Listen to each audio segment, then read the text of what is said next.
पर मेरे साथ मौजूद हैं अब्दुल्ला हमीद गुल साहब। अब्दुल्ला साहब, ट्रंप जो हैं वो मिलने वाले हैं शहबाज शरीफ साहब से कल, मोहम्मद बिन सलमान से भी, दीगर मुस्लिम रहनुमाओं से भी। ट्रंप ने आज एक और शोशा छोड़ा है, सर शोशा कहूंगा मैं इसको। वो कहते हैं कि अगर इसराइल की फौज को गजा से निकालना है तो मुस्लिम ममालिक अपनी फौज भेजें। एक तरफ अमेरिका इसराइल को हथियार सप्लाई कर रहा है, सपोर्ट दे रहा है, वीटो करवा रहा है सिक्योरिटी काउंसिल में बार बार एक्शन को, दूसरी तरफ मुसलमानों को कह रहा है कि अपनी फौज भेजें। आप इस स्टेटमेंट के ऊपर क्या कहेंगे? बात यह है कि वो चैलेंज कर रहे हैं और उनका शोषा छोड़ना काम है। जैसे बागराम का शोषा छोड़ दिया, वो ये कहा कि जी हम तो बागराम में वापस आएंगे, हम ये कर देंगे वो कर देंगे। ये पहले ही जो है वो आपको मालूम है एससीओ समिट में चीन ने वादे कर दिया कि धांधली धौंस धमकी की सियासत जो है अब हम दुनिया में कायम नहीं रहने देंगे। ये सोशल मीडिया के ऊपर जो भड़के हैं इनको हम कबूल नहीं करेंगे। और फिर दूसरी जानिब साथ ये भी कह दिया कि बागराम में आएंगे क्योंकि वहाँ चाइना के न्यूक्लियर एसेट जो हैं वो 1 घंटे की मुसाफत के ऊपर है। ये क्या बात है? आप फिर साथ अपनी जो वजारत दिफा है उसको वजारत जंग में जो है वो तब्दील कर देते हैं। आप अपने जो डिफेंस मिनिस्टर है उसको आप वॉर मिनिस्टर का नाम दे देते हैं।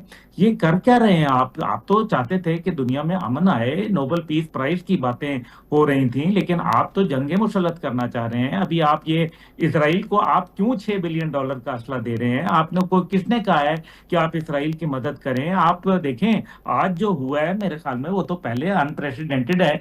यानी कि यूनाइटेड नेशन जनरल असेंबली जैसी जगह के ऊपर जहां कहा जाता है अक़वाम आलम के लोग आते हैं, वहां पहली बात है कि जो महमूद अब्बास हैं फलस्तीन के सदर, उनको जो है वो वीजा नहीं दिया। क्यों नहीं दिया भाई? और यूनाइटेड नेशन जा रहे हैं, अमेरिका नहीं जा रहे। यूनाइटेड नेशन जो है वो जो भी जाए और यूनाइटेड नेशन का वो मेंबर हो, यूनाइटेड नेशन उसको दावत दे, तो आप वीजा नहीं रोक सकते असूलन। लेकिन धांधली है, धौंस है, जो मर्जी कर लो आप। अपनी जिसको जबरदस्त का ठेंगा सर पर है वो करते हैं। उसके बाद सदर तैयब अर्दगान, जब उन्होंने आड़े हाथों लेना शुरू कर दिया, सदर तैयब अर्दगान ने, इंडोनेशिया के लीडर ने और इसी तरह से कैनेडियन प्राइम मिनिस्टर ने, तो उनके माइक भी उठ कर दिए, माइक बंद कर दिए। गजब खुदा का यार, ये तो तला भाई पहले कभी देखा ही नहीं है कि मतलब इसका मतलब है कि इसराइल जो है वो यूनाइटेड नेशन हेडक्वार्टर न्यूयॉर्क में घुस चुका है, वो वहां उसके ऊपर काबिज हो चुका है, वो वहां जो है वो थानेदार बन चुका है और अमेरिका उसकी इजाजत दे रहा है। वही बेंजामिन नेतन्याहू, वही इसराइल जिसको आलमी दहशतगर्द जो है वो इंटरनेशनल कोर्ट ऑफ जस्टिस ने करार दिया है। और वो भी किसकी पटिशन के ऊपर? साउथ अफ्रीका की जी हाँ पटिशन के सर। ऊपर। किसी मुसलमान मुल्क में इतनी हिम्मत नहीं हुई कि वो जाके उनको ले जाता ह्यूमन राइट्स वायलेशन के ऊपर, लेकिन और कम उन्होंने किया। अब ये जो ट्रंप साहब ने कहा है कि जनाब आप अपनी फौजों को, ये असल में आपको ताना मारा है। उन्होंने आपको जो है वो एक शय की है कि जलील चलो किया देख है, लिया ताना नहीं तुम्हारी। मारा है सर, हाँ जलील किया है कहें।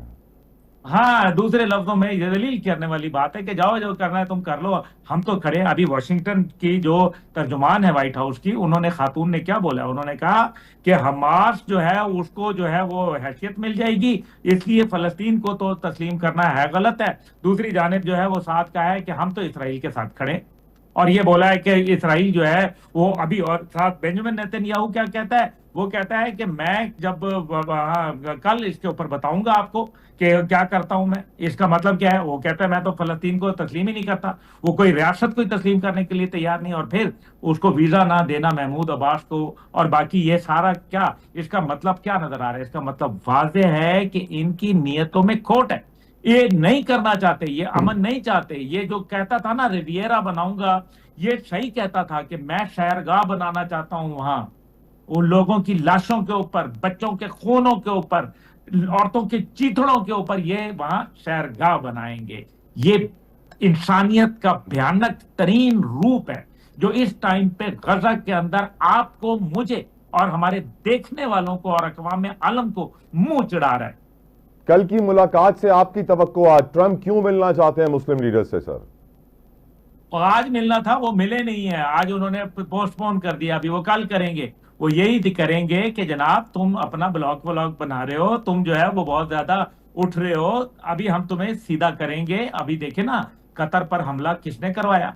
आशीर्वाद से हुआ है हजूर, या आपको तो अच्छी तरीके से पता है। ये आशीर्वाद के बगैर हमला मुमकिन नहीं था, और ये इसलिए किया गया था ताकि चाइना ने जो अपने आप को सुपर पावर डिक्लेयर किया था 3 सितंबर को, एक हफ्ते में हमला करके कतर पे ये साबित कर दिया कि दुनिया जो है मेरी मुट्ठी के अंदर है, मैं हूं थानेदार, मैं हूं इलाके का सबसे बड़ा जो है वो यहाँ गुंडा बैठा हुआ, जो दुनिया को जो है नीस्त तो नाबूद कर देगा, तो कोई पूछने वाला नहीं है। मैं हिरोशिमा के ऊपर बम बरसाऊं न्यूक्लियर, या मैं नागासाकी को जमीन बोस करके रख दूं, मैं इंसानियत के चिथड़े उड़वा दूं इसराइल के हाथों, गजा के अंदर के तातारियों को जुल्म और सितम भूल जाएं, या मैं जो है अफगानिस्तान के अंदर डेजी कटर मार के जो है लाखों लोगों को जो है वो शहीद कर दूं। मैं जो चाहे कर सकता हूं। मैं इराक के अंदर 10 लाख लोगों को 550 बंदा फी दिन के हिसाब से कत्ल करवा सकता हूं, और क्योंकि वहां कुछ भी नहीं निकला, इसलिए मेरी मर्जी, मेरा तर्ज, मैं चाहे तो किसी दुनिया की हुकूमत तब्दील करा सकता हूं। मैं लेबनान की हुकूमत तब्दील करा सकता हूं, मैं ईरान की लीडरशिप को उनके घरों में कत्ल करवा सकता हूं, मावरा अदालत काम करवा सकता हूं। मैं चाहूं, मैं जो मर्जी चाहूं, मैं यूक्रेन को प्लेट में रख के जो है वो रूस को दे सकता हूं। मैं यही है असल बात। ये कल की जो है, आप देखें कि कहीं ऐसा ना हो कि जेलेंस्की नंबर 2 रिपीट हो जाए और ट्रंप जो है वो वहां बेइज्जती करके लोगों को वो मारे। अब्दुल्ला हमीद गुल साहब, सर हमने अफगानिस्तान में मुजाहिदीन